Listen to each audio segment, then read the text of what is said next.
encontrei você pra despedir. É uma lembrança minha derradeira, é um versinho que eu nele escrevi. Você eu sei passar esbarrando nele, e a porteira bate pra avisar. Você não lembra que sinal é aquele, e nem sequer se lembra de olhar.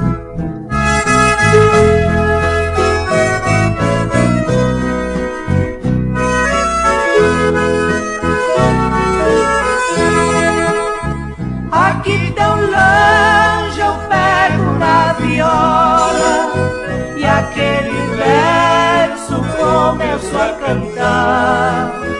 Uma saudade é dor que não consola, quanto mais dói a gente quer lembrar.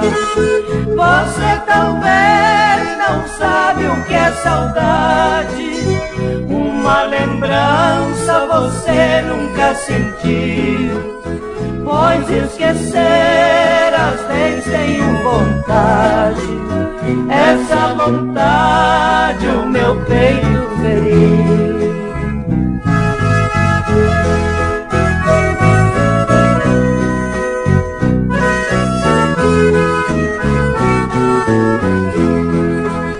No dia que doer seu coração, de uma saudade que eu tanto senti, você chorando passa no morão e leu o verso que eu nem escrevi.